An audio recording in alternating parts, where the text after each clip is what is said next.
All right now.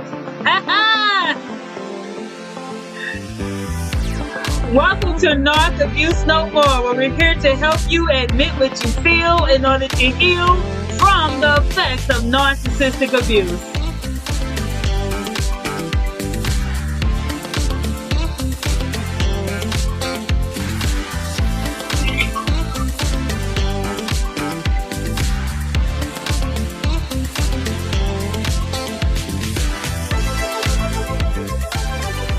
How y'all doing today? This is Narc Abuse No More with your host, Dr. and Evangelist K.O. Rich.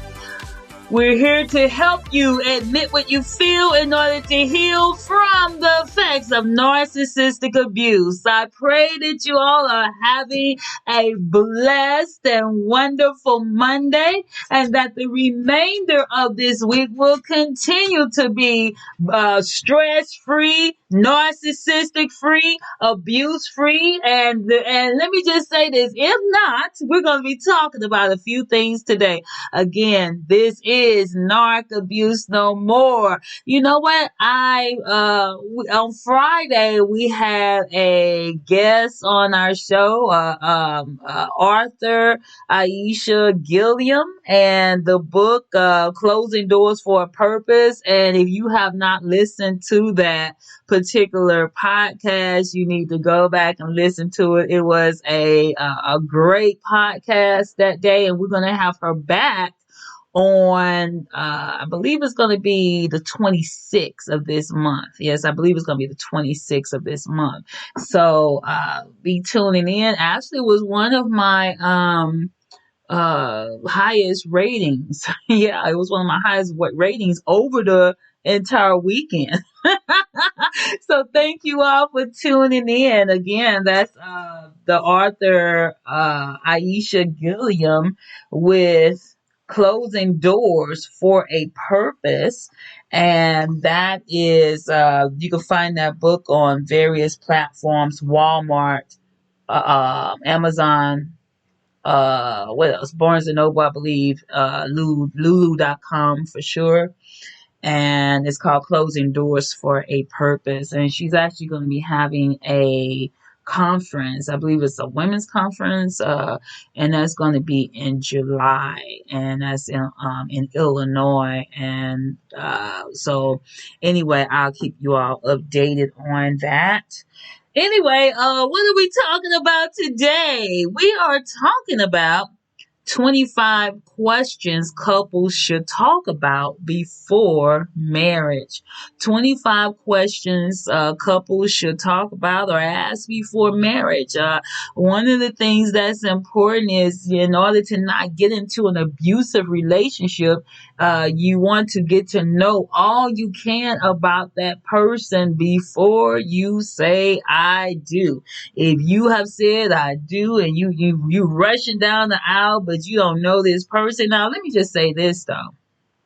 Make this disclaimer, is that you can't possibly know everything about a person, because you're still going to be learning each other. You're still learning new things about yourself. Come on now.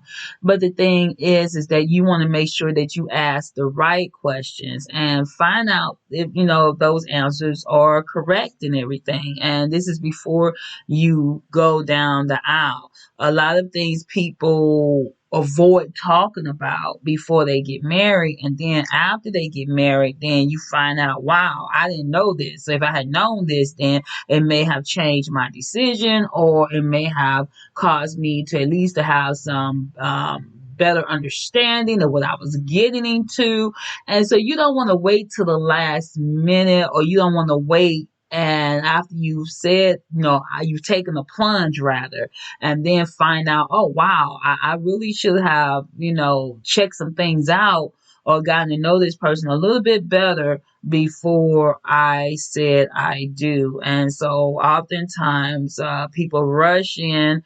Many couples are married because of lust. Let's be honest. She looked good. He looked good. He got money. She got money. She got this. He got that. Or whatever the case may be. And it's superficial and it's not real. Or you're going to be able to stay there should the going get hard, or whatever case may be. Or is this some person that you really don't know? This person changed and you married them and you like, who in the world did I say I do to? Because you found out that they were wearing a mask. As we often talk about, narcissists do wear a mask. They wear a facade. They're in camouflage. So you want to talk about these things before you say I do. Make sure that you all are on the same page in the major areas of your life, because guess what? You're making a lifetime commitment. You're making a deposit into your life, your future, as well as the other person. You want to make sure that you don't have a negative return. You don't want to have a red account, okay, a red balance. So we want to talk about that, because a lot of times many people spend more time planning the wedding than they do the marriage. So when you're planning the wedding, and it used to be where it took people would wait a year or whatever. Nowadays it's not so long, but when it came to planning the marriage, you often make sure, okay, who we're going to invite. You taking time to plan who the guest, what the guest list is going to look like, the amount of people that's coming, the caterers, the photographers, the attire, the location, your floral. You taking whether you're going to use limos, where you're going to take your honeymoon. So people go into all these details when it comes to the wedding and the honeymoon. But guess what? After the honeymoon is no longer honey and you're not on the moon.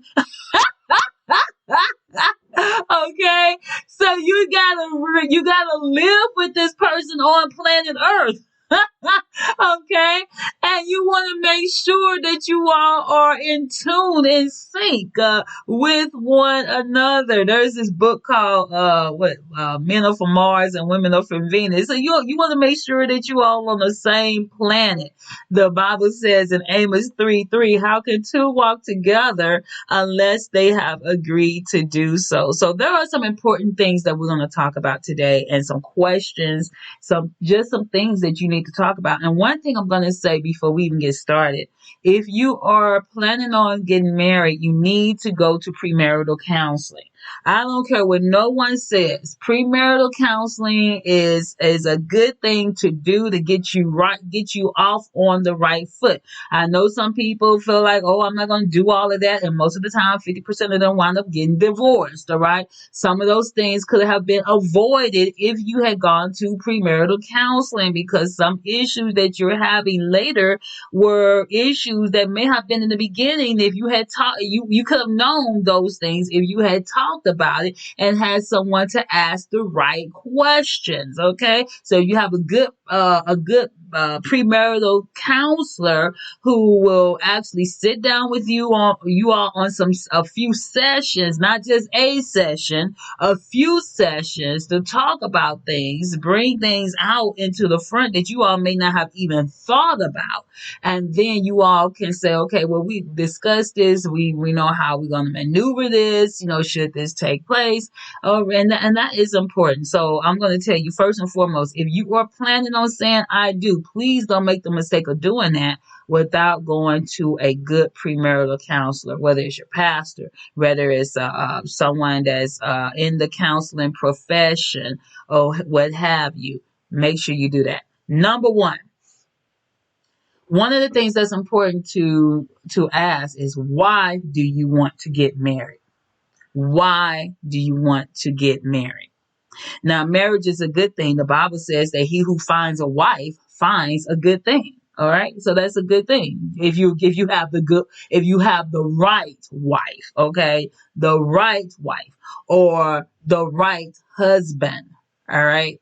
So the thing is that you want to know, why do you want to get married? Now, sometimes back in the day, and people probably still do it now, people marry for convenience. All right. They marry for income, married for financial support, married for children.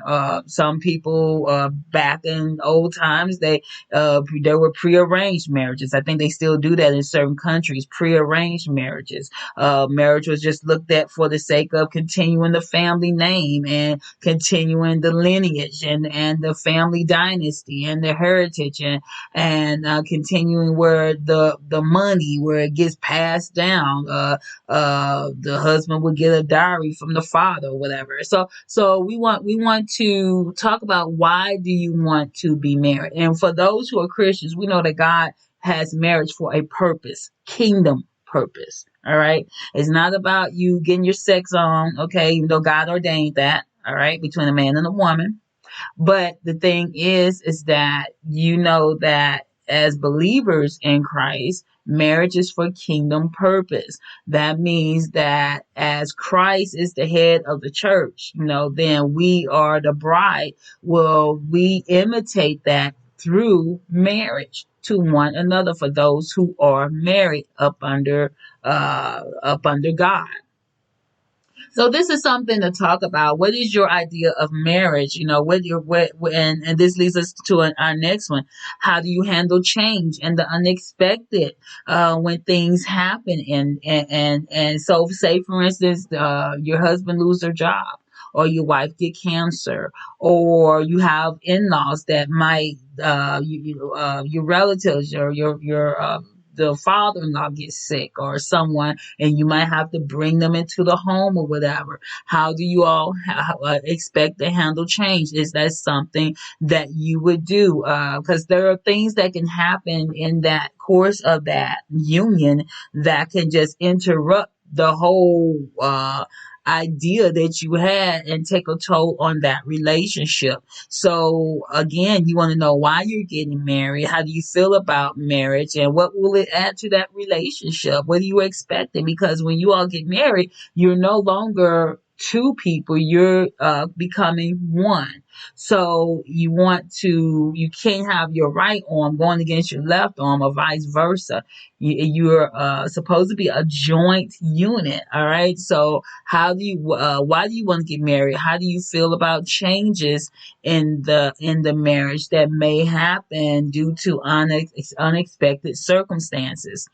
Number three, how well do we currently handle disagreements with each other? So even though you all haven't married yet, have you all ever had a disagreement? And how do you handle conflict? So are you all the type that compromise? Are you forgiving? Because let me just say this. If you're a person that I'm always right, you're not ready for marriage. If you're a person that says I'm not forgiving, you're not ready for marriage, because one thing about marriage is going to take compromise. It's going to take working together. It is going to take commitment. It's going to take compromise, and it's going to take where you all be able to forgive, because somebody is going to probably say something that you're going to have to say I'm forgiveness. Or you the type that can say I'm sorry, or you the type that can say I'm wrong. Because if you're the type that have a hard time that in saying sorry and saying I'm wrong, but you deflect it, then you're acting like a narcissist. So therefore, you don't want to have that mentality. You know what? I can't admit that I'm wrong. Or I can't say I'm sorry. If you have that mentality, that's not going to work within a marriage. You have to be willing to sometimes say, you know what, I'm wrong. Or, you know what, I'm sorry. Or please forgive me. Without trying to make the other person feel as if they're the problem. And this is something that narcissists have a hard time doing. They have a hard time admitting that they're wrong. They have a hard time admitting that they're even saying that I'm sorry. They have a hard time accepting responsibility for things. So therefore, they often deflect it and project their bad behavior onto the other person. And that is not the recipe for a healthy marriage. Where we at? Number 4. How much do you value time together versus time apart? Now, when you are married, this is not the time to act like you're single, okay? So you have to be ready to put all your wild oats away. If you are not ready to commit, then you should not get married. So with your time together, there's going to be times that you all may be apart, or you may say, hey, I'm going to go and play ball with the boys. I'm going to go and do some spa treatment with my girls or whatever. That's fine. But most of your time will probably, apart from work, if you are both working, is that you will spend that time together as a unit. So when you are married, then do you feel like, hey, I can be with this person, spend time together with this person. This person is my partner in marriage, so therefore a lot of my time will be spent with this individual, apart from maybe work or something that's unexpected. How much time do you plan on spending together? What are your expectations? And that's the bottom line. What are your expectations? Or what do you feel? Do you feel like, okay, as soon as he gets off of work, then he should just come straight home, or as soon as whatever? What are your expectations in this relationship, in this marriage, for spending time together versus time apart? Number 5, is your parents' marriage part of your inspiration to marry? And that can be good or bad. If you had parents that had a good marriage, then it could be a positive thing. Now, if you had parents that were a bad marriage, that had a bad marriage, and you think that, oh well, this is going to be my redemption, my salvation, or whatever, then you might be going into it for the wrong reason. So oftentimes you might say, well, my parents weren't married; they were split up. All right, so, or they divorced.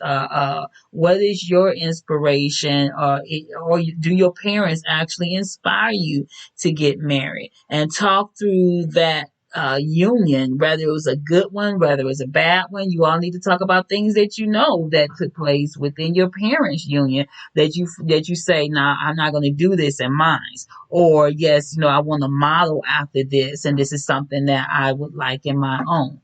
This is important to talk about. Number 6, do you want children? And this is very important, because if you are a younger couple and you all maybe just starting out in your careers, sometimes you want to delay it. So one person may want to delay, one person may want to start right away. You all need to be on the same page, because guess what? That changes things as well.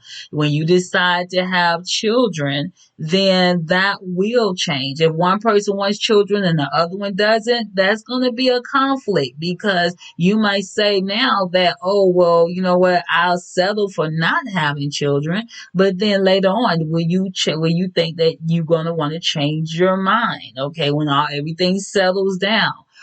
This person has been honest and said, hey, I don't want to have children. Can you accept that? If you're a person that said, I don't want children, they do, and you say, well, I'll go ahead and compromise and do that. Are you willing to be that active parent?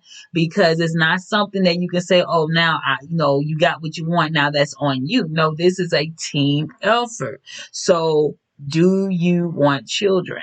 If you're older, and you might say, well, you know what, I'm older. That's not a thing now. I'm in menopause. I'm past that time or whatever. We'll just be happy with each other. Yeah, it may be one or both of you may have children from previous relationships. You might say, hey, we're good. We're happy. We're past that time. That's okay. It's still something that you all need to talk about. Number 7, what if we do not, or what if you do not, or are unable to have your biological children? And this is something that's important, because a lot of times couples marry and they find out that one of them are infertile, or they may have difficulty going through with the pregnancy, such as miscarriages or something of that nature, that they didn't even know was going to be an issue. Is it Do you all is this stuck in stone that I have to have my own biological children? And if so, what if that doesn't happen? what are your plans? If you happen to not if you happen to be in that small percentage that, hey, we've tried everything and we just can't make it happen, then what? What are your backup plans? Do you want to try going to doctors? Do you want to try adoption? What would you do if that happened? Number 8, how do you see kids fitting into your life? Because again, when you have children, that changes the dynamics of things. Whereas you were able to maybe devote a lot of time toward that person, now is an extra person involved or extra few people involved. Okay, little ones. And so therefore the time that you all would have had, or you could have just on the weekend, we're gonna go hunting or hiking or stay at home, eat bonbons in peace. Well, guess what? When you have that child, that's not as easy to do. So you want to talk about, where do kids fit in your life? If you're a younger couple, you say, you know what, we want to wait a few years. We're each trying to get our careers going, and so we want children, but we want to wait maybe till you might be in your 20s, and you say we want to wait till we in our early 30s, or whatever the case may be. So this is something that you all definitely need to talk about. All right, we're going to take a quick break, and we'll be back in just a moment.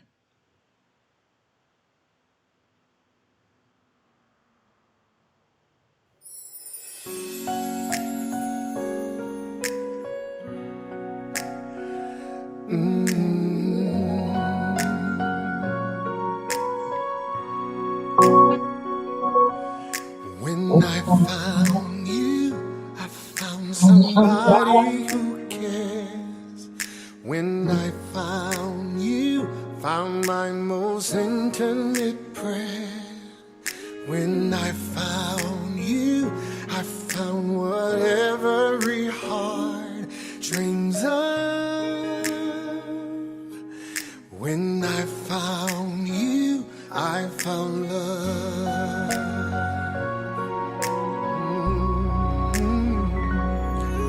When I found you, I found the rest of my life. When I found you, I told all others goodbye.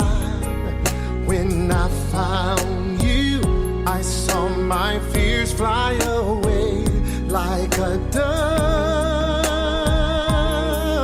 When I found you, I found love.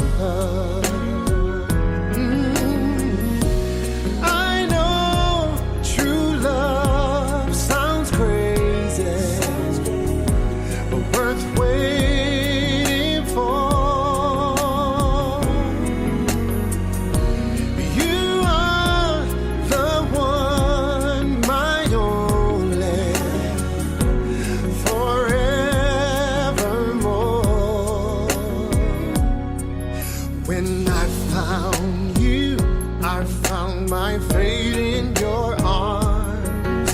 When I found you, I found no cause for alarm. When I found you, I knew this love was a gift from above. When I found you, I found love.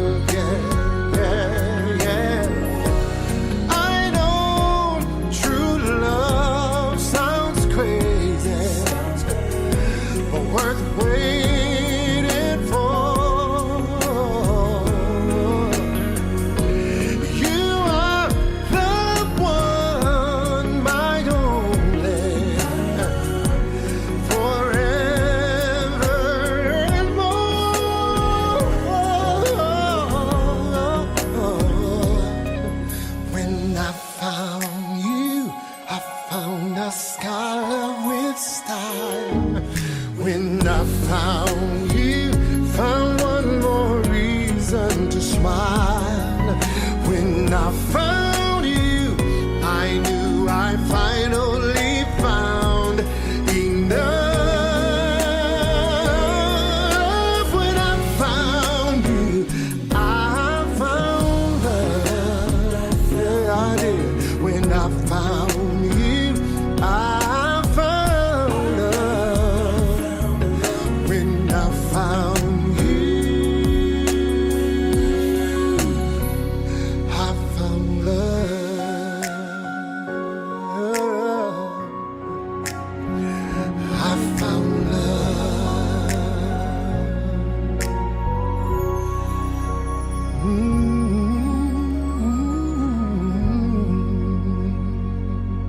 And that is I Found You by BB Winan.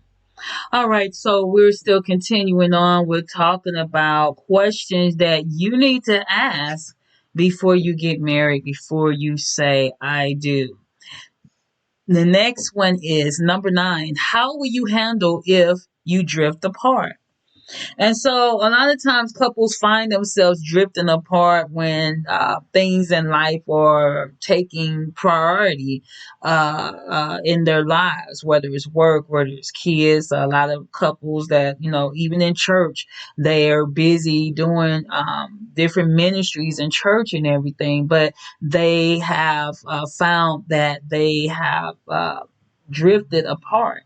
And one thing that is so important to prevent that, because you want to prevent that from happening, you have to make your marriage a priority. First is God, then is each other. Okay, then you have the children, and sometimes as a way to do that is to have date nights. If you can get someone, if you have kids, get someone to keep the kids, maybe once a month, or even if you say we can't do once a month, we can't afford it, or even if you can get a relative or something like that, or every other month. But the thing is, you have to make each other a priority, in that way that you will not drift apart. And one of the ways, for those of us who are Christians, one of the ways is to worship together. Come on now, worship together daily. Make time in your schedule daily to have that worship together. Okay. And keep God in the center, Jesus the center of your relationship, so that you will not drift apart. We want to always prioritize God. And then when you're married, you got to prioritize one another.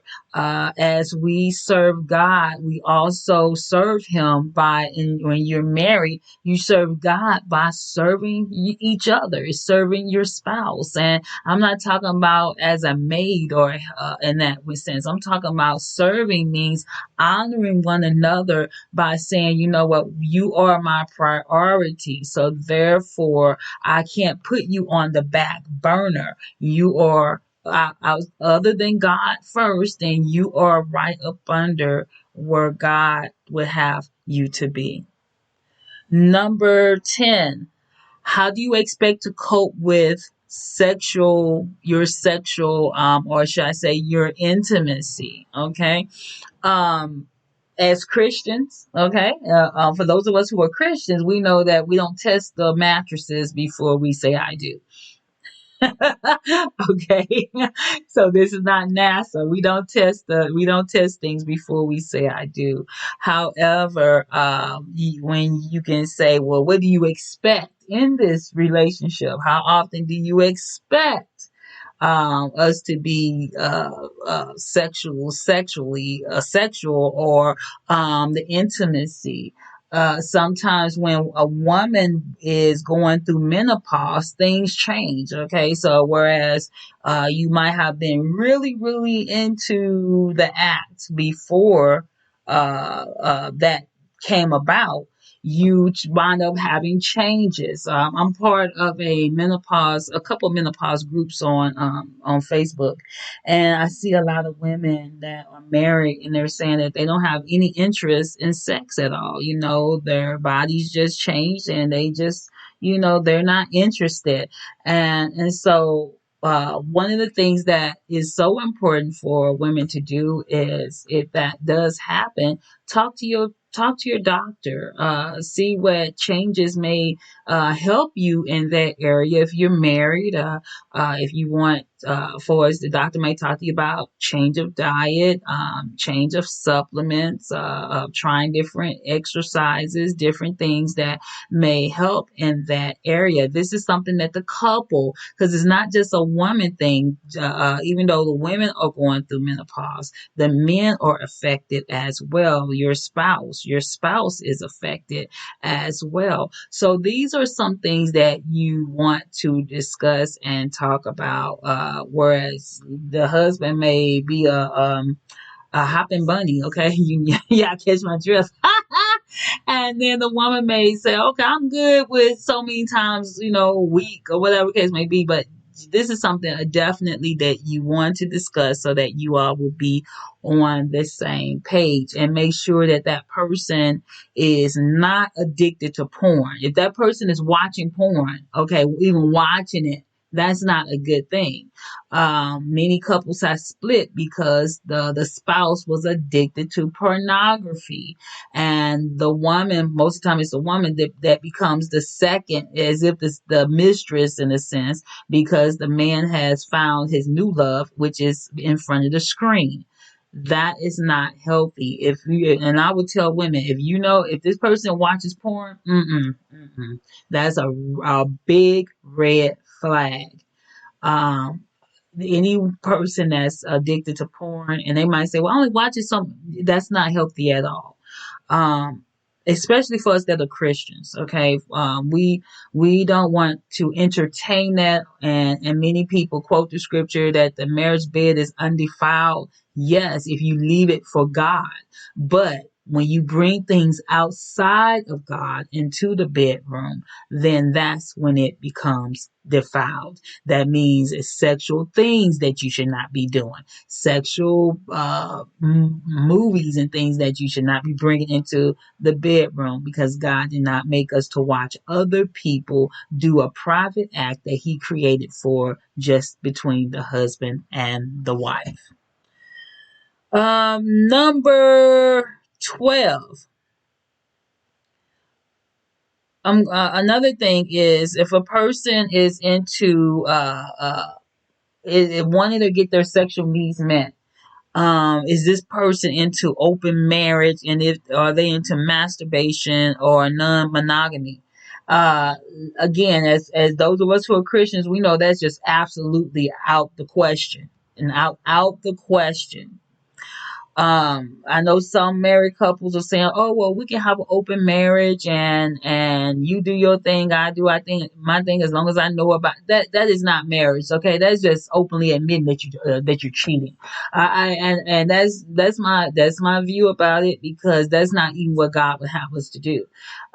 Some couples, I believe some women go into open, what they consider open marriage, because they know the man ain't gonna be faithful anyway. So they just say, "Oh, well, I give him permission and he can do whatever the case may be." But as long as I know about it, no, what that tells me is, you're living with a cheat, and therefore you expect him to cheat. So you're giving him permission to cheat, knowing that he's gonna do it anyway. And then that's my take on that open marriage stuff. Okay, moving on. How do you imagine spending the holidays? Now, this is something that couples argue about. Are you going to spend it at his parents' house or your parents' house? Or are you going to have them at your house? What are your expectations? And this is important when it comes to family. How far and how much of the in-laws do you want to allow into your marriage? All right. And let me just say this: certain things you don't let the in-laws in on. If you're having an argument and you're having a disagreement, don't bring your in-laws into it. Don't bring them into it. If you need to go to outside counseling, go to an outside counselor. But don't bring your in-laws into it. Now, if you are being abused, then that is something that you need to sing like a canary. All right. But the thing is that if you're just upset, you all had a disagreement, he didn't put the stool down, he didn't cut the grass, or whatever the case may be, don't bring people into it.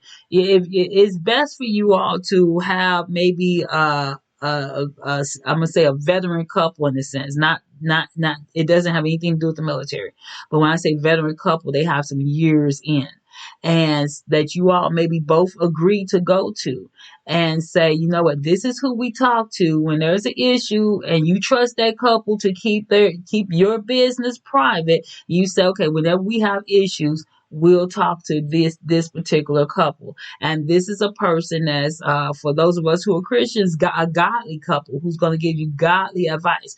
Married women, you don't need your single friends to be telling you, oh, I wouldn't put up with that and I kick him out the house or whatever. You know, you need let me just say this. It's better to get counsel from someone who is either qualified, a counselor that is qualified to give you counsel, or again, another marriage couple, a married couple, veteran married couple that you know will keep confidence, or maybe your pastor, evangelist, or whoever that you are up under for what's their particular leadership in the body of Christ that you can talk to and feel comfortable that your business will not be in the next sermon as well. Okay, so that is something that's important because some pastors need to sign HIPAA laws so that they don't tell everybody's business. One thing that we for its ethics you learn is don't if when someone comes to you, unless it's going to be something that's going to be an endangerment to that person or someone else, do not tell and do not break confidence with that particular individual. And that way you can have that person that you can talk to, and you don't have to worry about them taking everything into the street, because long after you all have made up, those people that you just went around telling everybody stuff to are looking at y'all crazy because they know what went on. So it's better to not do that. That's something I don't like when it comes to reality shows. Too much private stuff is being told that's nobody's business, and yeah, they doing it for money, but is it worth it? So you want to make sure that you keep that, and so that you all can have that trusting relationship, knowing that hey, my I haven't dragged my wife's name in the mud in the street, or I haven't drug my husband's name down in the street, and we can be confident in that. Number, I believe we're at 13. I'm not sure what number we're on right now. What's your take on vacations, and how often should you take them, or do you even like them? So this is something, if you have a person that likes to travel and they're always on the go, go, go, well, you all need to talk about that. Maybe the other person might like every now and then a vacation, but they may not be into it, or maybe they're scared of flying, or whatever the case. This is something to talk about so that you all will be on the same page. If you want a vacation, how often do you want to take it? Once a year, every few years? What's your take on vacations? Another thing is about saving money. Saving money. What are your saving habits? Do you believe in saving money? A lot of marriages break up due to finances, infidelity, and finances. Is it important for you to save? Yes. And if so, how are we going to go about doing that? Are we going to have joint accounts, separate accounts? Are we even going to have a prenuptial agreement? That's something that sometimes couples do. Well, I have this and I've worked for this and I don't want to give my whatever to this person if it doesn't work out. So we're going to sign a prenuptial agreement. Is that something that you're both in agreement about? And if you're thinking about that, please talk to that person before the wedding, so it's not like they're up under the shotgun to say, okay, I'm gonna go along with it, because that person needs to get their attorney involved. You need to have your attorney involved, and that's something that you all should talk about. Separate accounts, if you're gonna have separate accounts or joint accounts. What is it that you are wanting to have? Who's going to be the breadwinner, or you all going to both pay bills? These are when you talk about finances, taxes. These are things that you need to talk about. Does this person have to pay child support? Alimony, whatever. This is something that needs to be talked about because it affects the overall finances of you all as a couple. Another thing is, and we're going to talk about this when we come back, who does what when it comes to work in the house? Now you have some men that think that only women are the cook, and then you have some women that think that there's certain things that only men should do. So how you all going to divvy up who does what and what's expected. And this is something that you all need to talk about. We're going to take a quick break and we'll be back in just a moment. I would like to take a moment and talk about something that needs a lot of attention these days. And that's a relationship between a husband and a wife. In this day and time with the divorce rate at 50% and people are trading husbands and wives like you trade cars or something, we've got to do better. Many of us have children involved and they don't know which way to go between mom and dad. We got to hang in there. We need to show love, give a kind answer, know how to say I love you, I'm sorry. Remember those words?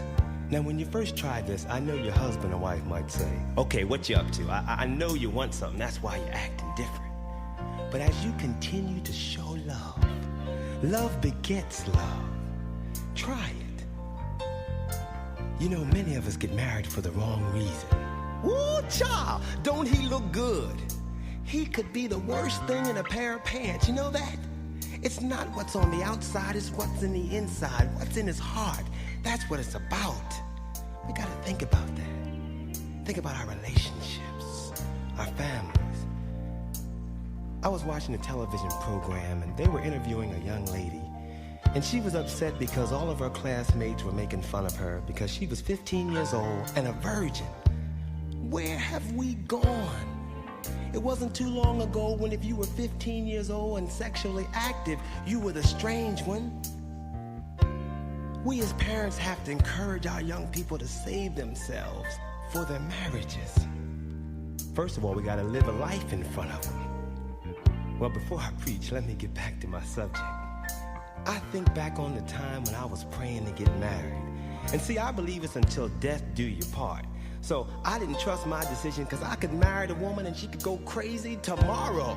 And I would just be there because see, I'm not going anywhere, you know? Well, I prayed and I prayed and I believe God opened up the windows of heaven. Let an angel out on loan for a while in the form of my wife, Brenda. We got married back in February of 1978 in a little church down in South Jersey. The snow was coming down real slow. We sung a song to each other, and right now, wherever you are, we want you to bundle up and travel back in time with us as we bring to you what happened that day. The closer I get to you, the more you make me see. God's given us such a love, and it has captured.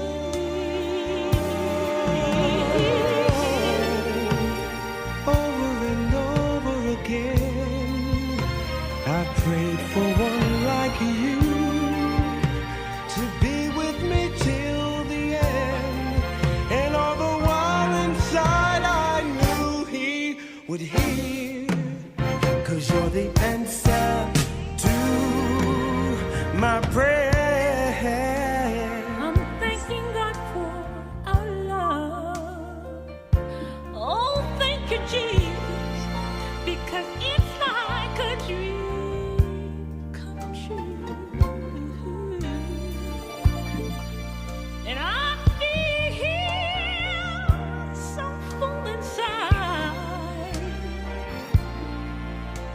with love from God and you. The sweeter and sweeter love grows, and heaven only knows the happiness we will share. You know I'll have a glimpse of heaven's joy, having you here by my side.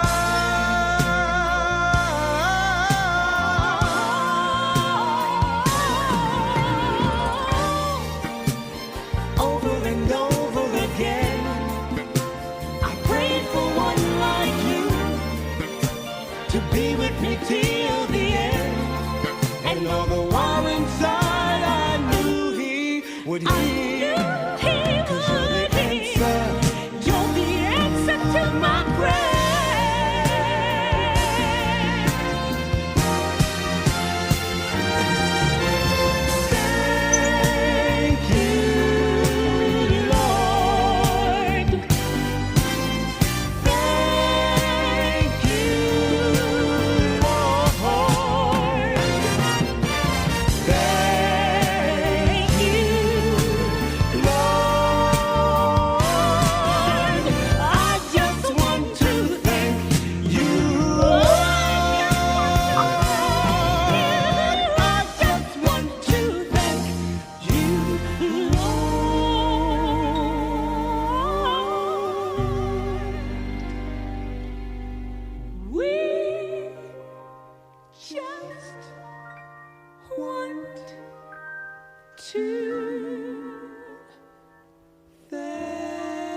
And that is by Phil and Brenda Nicholas. The closer I get to you.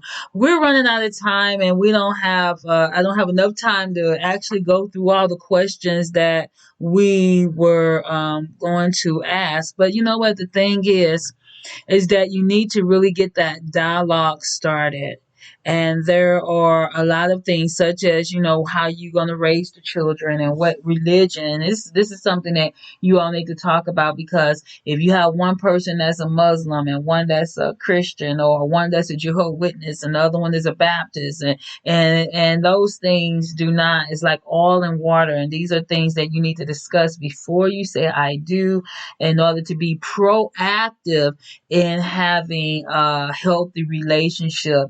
And sometimes you may find out that, you know what, some people have found out that when they went to counseling, that they found out that they were not compatible, and that they were, as the Bible calls it, unequally yoked, because you can be unequally yoked. And just because a person, for those who are Christians, just because a person goes to church does not mean that they are living as God would have them to, or that you all will be a good fit for one another. Okay, a good church attender does not mean relationship with God.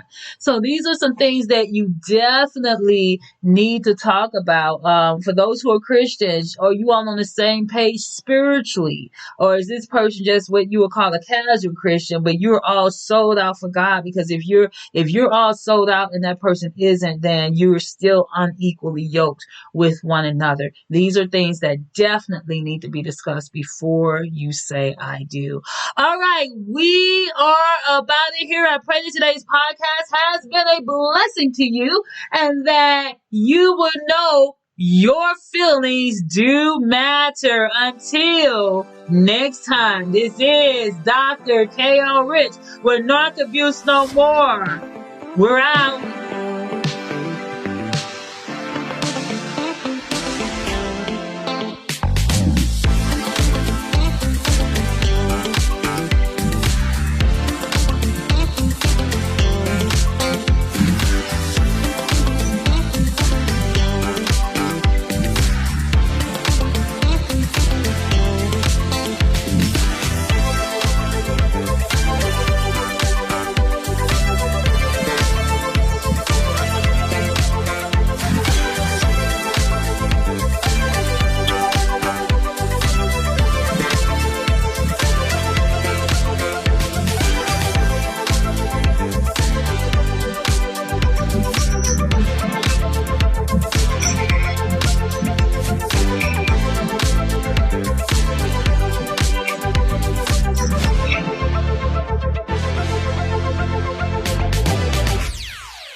All right.